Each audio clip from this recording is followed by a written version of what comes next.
Hello everyone, my name is Priya Singh and I am a BHMS student at NHMC Delhi.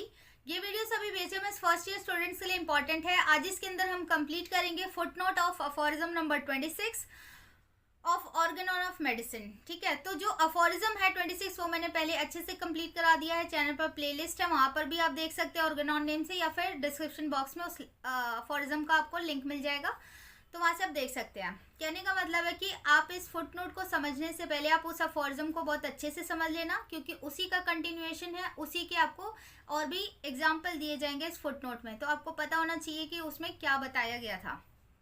तो main focus है यहाँ पे moral melodies को समझना। और जो अफोरिज्म नंबर 26 में क्या बताया गया था, हल्का सा मैं जिस्ट दे देती हूँ कि वहां पे बताया गया था कि एक स्ट्रॉन्गर डायनेमिक अफेक्शन कैसे एक वीकर डायनेमिक अफेक्शन को क्या कर रहा था, रिमूव कर रहा था, कंप्लीटली क्योर कर रहा था। ये वीकर डायनेमिक अफेक्शन क्या था, disease, and stronger dynamic affection is medicine या फिर रेमेडी। तो वो क्या कर रहा था, ओवर पावर कर जा रहा था। तो उसके और भी सारे एग्जाम्पल दिए हुए हैं यहाँ पे, वो हम रीड करेंगे। तो अब समझते हैं मोरल मेलेडी है क्या। मोरल का मतलब होता है इमोशनल या फिर मेंटल। ठीक है, मतलब डिजीज ऑफ माइंड, या फिर बोले मोरल मेलेडी क्या है, मेलेडी मतलब होता है माल फंक्शनिंग। तो फिर डिजीज ऑफ माइंड या फिर डिजीज ऑफ इमोशन, मतलब कि बीमारी कोई फिजिकल प्लेन पे नहीं है, किसी ऑर्गन पे नहीं है, ये क्या है, मेंटल प्लेन पे बीमारी हो गई है। मीन्स कि यहाँ पे इससे क्या हुआ है, हमारे इमोशन अफेक्ट होते हैं, यहाँ पे हमारे क्या हो जाते हैं, सारे थॉट्स अफेक्ट हो जाते हैं, इससे हमारे बिहेवियर में चेंजेस आते हैं। मतलब कोई मेंटल लेवल पे हमको प्रॉब्लम है तो उससे हमारे क्या होगा, बिहेवियर में ऑटोमेटिक दिख जाता है ना कि हमें बहुत ज़्यादा इरिटेशन होती है, बहुत हेटर्ड वाली फीलिंग आ जाएगी, बहुत ज़्यादा हम गुस्से में रहते हैं, एंगर प्रॉब्लम हो जाता है, एंगर इश्यूज होते हैं, हमें फियर हो जाता है, एंजाइटी होता है। मतलब ये सारे प्रॉब्लम क्या है, मेंटल प्लेन पर है। तो इसको कैसे हटा सकते हैं, एक स्ट्रॉन्गर वन, मतलब कि जो सेम इमोशन है उससे भी थोड़ा स्ट्रांग लाया जाए एक्शन में, तो वो क्या करेगी, इस वीकर वाले को कंप्लीटली क्योर कर देगी। तो यही सारे एग्जांपल दिए हुए हैं इस फुटनोट में। तो अब इस फुटनोट को रीड करके समझते हैं। कह रहे हैं कि thus are cured both physical affection and moral maladies. मतलब कि इस तरीके से, किस तरीके से, ये जो होम्योपैथिक लॉ ऑफ नेचर है, जो नेचर्स लॉ ऑफ क्योर है, इस तरीके से। और वो लॉ क्या है, प्लीज आप पहले अफोरिज्म नंबर 26 में अच्छे से समझ लेना कि कैसे स्ट्रॉन्गर वन वीकर वन को हटाता है। ठीक है, तो कह रहे हैं इस लॉ के द्वारा क्या होगा, जो फिजिकल अफेक्शन है, मतलब फिजिकल प्लेन पे जो बीमारियां हैं, जो साइन और सिम्टम्स है, हम उसको भी ठीक कर सकते हैं। साथ ही साथ हम मोरल मेलेडीज को भी ठीक कर देंगे, जो मैंने आपको एक्सप्लेन किया कि मेंटल प्लेन पे जो उसको बीमारियां हैं, जो भी जितनी परेशानियां हैं, इस लॉ के द्वारा ही क्योर किया जा सकता है। अब नेक्स्ट हमें 5 to 6 एग्जाम्पल देगा, जहां पे कि एक स्ट्रॉन्गर वन कैसे वीकर वन को वेनिश कर रहा है, डिमिनिश कर रहा है, कंप्लीटली हटा दे रहा है। तो एग्जाम्पल क्या है, फर्स्ट वन एग्जाम्पल है कि how is it that in the early dawn of the brilliant Jupiter vanishes from the gaze of the beholder by a stronger very similar power acting on the optic nerve the brightness of the approaching day। कि कैसे सुबह सुबह जो Jupiter की light है, मतलब कहने का मतलब है कि जो जुपिटर होता है वो नाइट के टाइम पे बहुत ब्राइट होता है, बहुत शाइनी होता है, जिसे हम देख सकते हैं, पर सुबह होते ही क्या होता है, वो जुपिटर नहीं दिखता है। वाई, बिकॉज वहां पर क्या आ गया, सन आ गया। सन इतने इंटेंसिटी, उसकी ब्राइटनेस इतनी ज्यादा है कि उसने जुपिटर की ब्राइटनेस को क्या कर दिया, ओवर पावर कर दिया। मतलब कि एक स्ट्रॉन्गर लाइट ने वीकर लाइट को क्या करा, हटा दिया वहां से कंप्लीटली। उसको अब जो पर्सन है वो जुपिटर को नहीं देख पा रहा है। ठीक है, तो ये एग्जाम्पल दिया कैसे स्ट्रॉन्गर वन ने वीकर वन को हटाया लाइट के एग्जाम्पल से। Next example is in situations replete with a fitted odor wherewith it is usual to soothe effectually the offended olfactory nerves with the snuff that affects the senses of smell in similar but stronger manner. No music, no sugared cake which acts on the nerves of the other senses can be cured this olfactory disgust। मतलब कि कैसे यहाँ पे बताया गया कि कैसे एक स्ट्रॉन्ग स्मेल ने एक फिटेड स्मेल को, जो बैड स्मेल है, को कैसे रिमूव कर दिया। कहने का मतलब है कि जब किसी फिटेड स्मेल क्या होता है, बदबूदार, कुछ बैड स्मेल आ रही है, तो वहां पे क्या हुआ कि हमने कुछ, और ये ऑल्फैक्टरी नर्व्स के थ्रू ही हमें सेंस हो रहा है ना, नोज के थ्रू हम स्मेल कर रहे हैं तभी हमें पता चलता है स्मेल का। ठीक है, तो सिग्नल दे रहे हैं नर्व हमारे ब्रेन को। ठीक है, वहां से हमें पता चला कि बैड स्मेल है, तो हमने क्या किया कि वहां पे स्ट्रॉन्ग स्मेल को ले आए, मतलब कि कोई परफ्यूम ले आए, कोई स्नफ ले आए, उसने क्या किया, ओवर पावर कर दिया, इस फिटेड जो बदबू थी उसको क्या करा, ओवर पावर कर दिया, हटा दिया। ठीक है, तो एक जो लो इंटेंसिटी में था, जो बैड वाला जो वो था, बैड ऑर्डर था, उसको हमने एक स्नफ से परफ्यूम के थ्रू हमने क्या करा है, रिमूव करा है। यहाँ पे फिर आगे कह रहा है कि ये हम किसी म्यूजिक से नहीं कर सकते, मतलब कि बैड स्मेल आ रही है और आप म्यूजिक चलाओगे तो ऐसा नहीं होगा कि वो स्मेल चली जाएगी, और ना ही इस टाइम पे आप शुगर केक खाओगे, केक खाने से भी ये कुछ नहीं जाएगा। वाई? बिकॉज ये जो हम खाएंगे वो टेस्ट बड्स है, उसके सिग्नल अलग होते हैं, ठीक है। गस्टेटरी उसके नर्व्स हैं, उसके अलग रिफ्लेक्स जाते हैं, ठीक है। तो वो उससे ठीक नहीं होगा, ना ही म्यूजिक सुनने से ठीक होगा।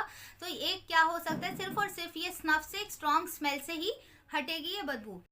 Now the third example is, how does the soldier cunningly stifle the piteous cries of him who has run the gauntlet from the ears of compassionate bystanders by the shrill note of the fife, commingled with the roll of the noisy drum and the distant roar of the enemy's cannon, with the inspires his army with fear by the loud boom of the big drum, for neither the one or nor the other would distribution of a brilliant piece of uniform nor a reprimand of the regiment suffice। मतलब कह रहे हैं कि इस example में बताया गया कि कैसे एक साउंड ने, जो हाई इंटेंसिटी का, उसने क्या करा, सप्रेस कर दिया लो इंटेंसिटी के साउंड से। मतलब लो इंटेंसिटी के साउंड को, मतलब कि जो ऐसे केसेस हो जाते हैं ना कि सोल्जर्स ने क्या करा कि जहाँ पे पिटी और सॉरो, डिप्रेशन का कुछ ऐसा सीन हो गया था जहाँ पर कि कुछ सोल्जर्स रो रहे हों, तो वो क्या है, सैड के मूड में है, तो वहाँ पे उन्होंने क्या करा कि लाउड ड्रम नॉइस के थ्रू उनका दिमाग क्या करा, डिस्ट्रैक्ट करने की कोशिश करी, उनको उस सॉरो से, उस दुख से बाहर लाने की कोशिश करते हैं। कनिंगली उन्होंने बड़ी चालाकी से ये चीज़ किया कि वो कोई भी दुखी है, सॉरो का कुछ हो गया, ऐसा घटना घटित हो गई है, पर उन्होंने लाउड बूम नॉइस से, ड्रम बीट करके क्या करा, उनके दिमाग को डिस्ट्रैक्ट किया है, उनकी और एनर्जी को बढ़ाया है, जिससे कि वो अपनी जो ये दुख वाली बात है उसको भूलने की कोशिश करे। Now the fourth example is, in like manner mourning and sorrow will be effaced from the mind by the account of another and still greater cause for the sorrow happening to another, even though it can be mere fictions। कि यहाँ पर बताया गया कि कैसे new sorrow, जो नई दुख की बात हुई है, उसको ओल्डर सॉरो को कैसे उससे हटाया जा सकता है। मतलब किसी को किसी बात से वो दुखी है कोई पर्सन, तो उसको क्या करना है कि अगर उससे भी ज़्यादा डबल दुखी वाली बात बता दी जाए, या किसी बात को बढ़ा चढ़ाकर बता दिया जाए कि जो उसकी लाइफ में प्रॉब्लम है उसको वो छोटी लगने लगे, तो सामने वाले को लगे कि अच्छा इस पॉइंट पे तो इससे मैं अच्छा ही हूँ, मेरी प्रॉब्लम इससे कम है। तो क्या हुआ, वहाँ पे स्ट्रॉन्गर वाले ने, जो ज़्यादा मॉर्निंग जो मतलब ऐसी है, रोने धोने का हो जाता है ना, किसी की डेथ हो गई या फिर कोई बहुत दुख वाली बात हो गई, कोई बहुत ऐसी प्रॉब्लम हो गई, तो वहाँ पे क्या हो रहा है, वो बहुत पर्सन दुखी रह सकता है। तो उसे क्या हो सकता है कि हम और भी बहुत ज़्यादा उससे भी डबल दुखी वाली बात बता दें, तो वो ऑटोमेटिक उसको प्रॉब्लम अपनी कम लगने लगेगी, वो ठीक हो जाएगा, उसका माइंड क्या होगा, डिस्ट्रैक्ट हो जाएगा। Now the fifth example is, the injurious consequences of too great joy will be removed by drinking coffee which produces an excessively joyous state of mind।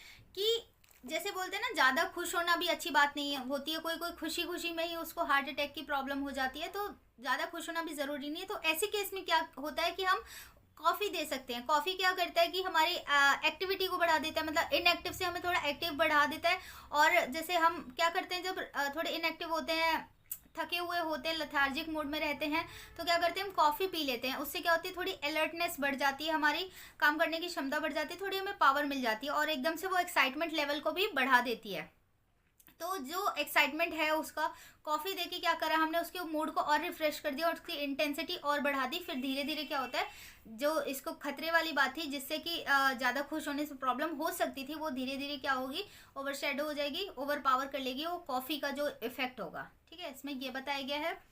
Next and last example is, nations like the Germans who have for centuries been gradually sinking deeper and deeper in soulless apathy and regarding seldom must first be trodden still deeper in the dust by the Western conqueror until their situation become intolerable. Their mean opinion of themselves was thereby overseen and removed.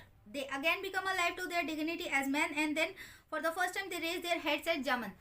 मतलब यहाँ पे बताया गया कि एक nation के example से कि जो जर्मन थे, वेस्टर्न कंट्री क्या कर रही थी, उनको गुलाम बना के रख रही थी। तो वहाँ के जो लोग थे ना, उनको क्या हो गई, हैबिट हो गई है, उनके जो खुद के थॉट्स हैं, उनके जो मतलब अपने सारे ओपिनियन ही चले गए हैं, वो उनको आदत हो गई है गुलामी की। ठीक है, ऐसे मुर्दों की तरह हो गए थे, जैसे कि उनको आदत पड़ चुकी है। तो इसमें कह रहा है कि इस सिचुएशन में और भी ज़्यादा इंटेंसिटी बढ़ा दी जाए, लाइक टॉर्चर का जो लेवल है वो और बढ़ा दे। जब ऐसी सिचुएशन आ जाए कि अब इनटॉलरेबल है, तो उस कंडीशन में क्या होगा, वापस से वो पर्सन अलाइव हो गए, तो वहाँ पे फिर से उन्होंने अपने हक के लिए लड़ाई करी और एज अ जर्मन वो पहचाने गए। मतलब कहने का है कि हमारे साथ भी होता है ना कि कोई छोटी सी बात बोली तो चलो ठीक है उसको मतलब इग्नोर कर दिया, ठीक है कर दिया इग्नोर, मतलब फर्क नहीं पड़ रहा। पर कोई एक ऐसी चीज बोल दे, ऐसा कुछ बोल दे जो कि हमें अंदर से एकदम से झकझोर के रख देता है ना कि ये चीज कैसे बोल दिया है ना। तो इसी के एग्जाम्पल से रिलेट किया गया है। तो हम क्या करते हैं फिर अपने लिए सेल्फ के लिए हम फाइट करते हैं कि नहीं, मतलब हमें तब सेल्फ डिफेंस उस टाइम पे आता है कि नहीं अब मैं ये चीज़ बर्दाश्त नहीं कर सकती हूँ, तब हम अपने लिए वॉइस रेज करते हैं कि दिस इज़ रॉन्ग, ऐसा नहीं होना चाहिए। तो इसके एग्जाम्पल से यही जर्मन वाले एग्जाम्पल में यही चीज़ बताई गई है, ठीक है। तो ये सारे एग्जाम्पल थे कि कैसे एक स्ट्रॉन्गर अफेक्शन वीकर अफेक्शन को कैसे रिमूव कर दे रही है। यहाँ पे किसी भी मेडिसिन की जरूरत नहीं थी इन सब केसेस में, ठीक है। मेंटल लेवल पे अगर करना होता है क्योर, जिसे हम क्योर कर सकते हैं, कुछ ऐसी सिचुएशन है जिसमें हमें फिजिशियन को काउंसलिंग की ज़रूरत है, उसके सिचुएशन को पहचान के, जैसे कि हमने अफॉर्जम नंबर 17 में भी उसके फुटनोट में मोरल रेमेडी के बारे में बताया गया था। तो देखो मोरल मेलेडी तो क्या है, परेशानी, और रेमेडी क्या है, उसका उस समस्या का हल है, मतलब उसकी दवाई है, उसकी ट्रीटमेंट है। तो कहने का ये मतलब है जो भी मोरल मेलेडीज होती हैं उसको हम मोरल रेमेडी से ठीक कर सकते हैं। मतलब उस प्रॉब्लम को अगर समझ लें और उससे स्ट्रॉन्गर वन दे दें, उसके सिचुएशन से और डबल उसको दिखा दिया जाए। कोई खुश है तो डबल और अति प्रसन्न कर दिया जाए, डबल खुशी दे दी जाए, तो वो चीज़ ऑटोमेटिक क्या होती है, डिमिनिश होने लगती है। या फिर कोई बहुत दुखी है तो उससे डबल दुखी की बात बता दी जाए, इतनी समस्या और भी बता दी जाए, तो वो ऑटोमेटिक लगता है अच्छा ठीक है। और ये हमारे रियल लाइफ में होता है, सभी एक्सपीरियंस करते हैं, ठीक है। तो ये था मोरल मेलेडीज पूरा बताया गया और ये सारे इसके एग्जांपल्स यहाँ पर जो भी स्ट्रॉन्गर अफेक्शन कैसे वीकर अफेक्शन को हटा रही है, ठीक है। ये सारे एग्जांपल समझ आ गए होंगे आई होप। और अब हम नेक्स्ट वीडियो में हमारी अफॉर्जम करेंगे, हम अफॉर्जम नंबर 27, ठीक है। Thank you so much.